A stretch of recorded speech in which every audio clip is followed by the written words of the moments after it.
Hello students, मैं हूं रमाकांत पटेल और आप देख रहे हैं science zone academy Chhindwara. Students, आज हम आपसे बात करने वाले हैं कि आपको काउंसलिंग में कितनी फीस लगेगी और काउंसलिंग में आपको कॉलेज को प्रेफरेंस कैसे देना है, ये सबसे ज़्यादा इंपॉर्टेंट होने वाला है। तो वीडियो को अंत तक देखिएगा क्योंकि आपको सारी जानकारी बताएंगे। और काउंसलिंग में यदि आपने कॉलेज के प्रेफरेंस यदि गलत दिए हैं तो आपको कई बार कॉलेज नहीं मिलता है। तो स्टूडेंट्स, हर बार की तरह इस बार भी साइंस जोन एकेडमी में सर्वाधिक सिलेक्शन हुए। 210 से भी ज़्यादा बच्चों के इस बार सिलेक्शन हमारी कोचिंग से हो जाएंगे और ये आंकड़ा धीरे धीरे और हो सकता है स्टूडेंट्स बढ़ जाए। तो स्टूडेंट्स, यदि आप कोचिंग करना चाहते हैं तो जरूर संपर्क कीजिएगा मेरे मोबाइल नंबर 9407384042 पर। आप मुझे कॉल भी कर सकते हैं और इस नंबर पर आप मुझे व्हाट्सअप भी कर सकते हैं अपना नाम, सब्जेक्ट, एड्रेस, और आप एक दिन डेमो क्लास लगाकर देख सकते हैं MPPAT, PVFT और दाहिद की। तो स्टूडेंट्स, सबसे पहले हम बात करते हैं आप जब काउंसलिंग कराएंगे तो आपको क्या फीस लगेगी। तो स्टूडेंट्स, ऑनलाइन रजिस्ट्रेशन यदि आप कराते हैं तो आपको 500 रुपये फीस और पोर्टल चार्ज 50 रुपये लगेगा। ऐसे टोटल आपको 550 रुपये यहाँ पर लगने वाले हैं। ठीक है स्टूडेंट्स, इसके साथ साथ में स्टूडेंट्स आप जो कॉलेज की प्रेफरेंस रखेंगे, ठीक है, तो टोटल जो कॉलेज आपको मिलेंगे वो कौन कौन से मिलेंगे और कैसे प्रेफरेंस रखेंगे। यदि स्टूडेंट्स यदि आपके नंबर बहुत अच्छे हैं, अच्छे नंबर मतलब इन द सेंस यदि आपकी रैंक जो है, ठीक है, ओवरऑल रैंक की बात कर रहा हूं मैं। ओवरऑल रैंक यदि आपकी क्या है, ठीक है, 100 से कम है, यदि आपकी ओवरऑल रैंक यदि 100 से कम है तो आपको JNKV पहले प्रायोरिटी में रखना होगा। ठीक है, ओवरऑल रैंक यदि 100 से कम है तो आप JNKV को प्रायोरिटी में रख सकते हो। तो JNKV आपको फ्री सीट में रखना है और JNKV को ही आप पेमेंट सीट में रखेंगे। जिन बच्चों ने फॉर्म भरते समय पेमेंट सीट पर यस किया होगा उसको ही यहाँ पर पेमेंट सीट का ऑप्शन मिलेगा, अदरवाइज उसको पेमेंट सीट का ऑप्शन नहीं मिलेगा। फिर स्टूडेंट सेकंड में जैसे हॉर्टिकल्चर कॉलेज रहली, ठीक है, जिसको हॉर्टिकल्चर करना तो वो सेकंड में हॉर्टिकल्चर डाल सकता है फ्री में और पेमेंट में। ठीक है, तो जैसे मान चलो आपकी रैंक बहुत अच्छी है तो 100 से भी कम है तो आपने JNKV डाल दिए, या आपकी 100 से कि जैसे 150 है, 150 के आसपास में, तो उसको आपने पेमेंट में भी डाल दिए तो पेमेंट में मिलने के चांसेस रहेंगे। स्टूडेंट्स, यदि आपको, ठीक है, BSc एग्रीकल्चर चाहिए, यदि आपकी रैंक थोड़ी सी कम है तो आप प्रायोरिटी में दे देंगे। जैसे आपने 12 सिवनी बालाघाट के कॉलेज को प्रायोरिटी में दे दिए। फिर आपने स्टूडेंट्स जैसे मान के चलो पावर खेड़ा, ठीक है, BSc एग्रीकल्चर के लिए दे दिए।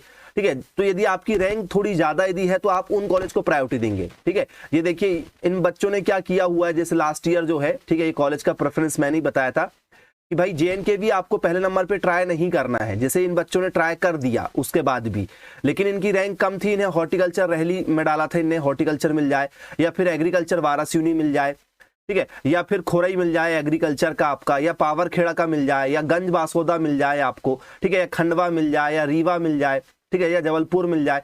तो जबलपुर, इंदौर, ये आपको लास्ट में रखना है। ठीक है, ग्वालियर, ठीक है, टीकमगढ़, जबलपुर, ये आपको लास्ट में रखना होगा। ठीक है, तो आपको जो प्रेफरेंस देना है टोटल आपका जो कॉलेज है, ठीक है, तो टोटल कॉलेज में आपको यहाँ बता दे रहा हूँ। ठीक है, आप देख सकते हैं यहाँ साफ साफ लिखा अमाउंट इज नॉट, ठीक है, रिफंडेबल इन एनी केस। आपकी फीस यहाँ पर वापिस नहीं की जाएगी जो आप काउंसलिंग कराएंगे। और कॉलेज का प्रेफरेंस आपको क्या देना, फ्री सीट और पेमेंट सीट पर देना है। ये कॉलेज है, आप कॉलेज के नंबर अपने हिसाब से बना सकते हैं। तो मैं बताऊंगा, यदि आपकी 100 नंबर से 100 रैंक से यदि आपकी रैंक क्या है, कम है यदि है, तो आपको JNKV पहले प्रायोरिटी में रखना है। यदि आपकी 150 तक भी है पेमेंट सीट में तो आप बिल्कुल प्रायोरिटी में रखें। यदि आपकी 100 से लेकर 200 के बीच में यदि आपकी रैंक है तो आप इंदौर, ग्वालियर को प्रायोरिटी में रख सकते हो, दोनों को में से किसी भी एक को प्रायोरिटी में रख सकते हो। ठीक है, 250 तक भी है तो आप ये तीनों कॉलेज को प्रेफरेंस में रख सकते हो, ग्वालियर को, इंदौर को और JNKV को रख सकते हैं। लेकिन यदि आपकी रैंक 300 से ऊपर है, 400 तक या 500 तक, तो आपको टीकमगढ़ है, रीवा है, ठीक है, खंडवा है, खुरई है, ठीक है, या बालाघाट है, ठीक है, इस तरीके से होशंगाबाद है, इस तरीके से आपको यहाँ पर क्या करना पड़ेगा, प्रायोरिटी में कॉलेज को रखना पड़ेगा। ठीक है, सीहोर है, ठीक है, ये देख सकते हैं आप लोग। तो इस तरीके से आपको कॉलेज को रखना होगा। जैसे रीवा है, गंज बासोदा, खंडवा हो गया, खुरई हो गया, पावर खेड़ा हो गया अपना, ठीक है, मंदसौर हो गया, रहली हो गया। तो यदि आपकी रैंक 300, 400 से यदि ऊपर है और वो रैंक यदि आपकी, ठीक है, 1500 से यदि कम है तो फिर आपको जो टॉप कॉलेज है उनको पहले प्रायोरिटी नहीं देना है। ठीक है, पहले प्रायोरिटी किसको देना है आपको, मतलब जिस कॉलेज को कोई ना भरे। और यदि आपकी रैंक 1500 से ऊपर है और यदि आप ट्राई कर रहे हैं तो पहला ही ऑप्शन आप पेमेंट सीट का भरेंगे।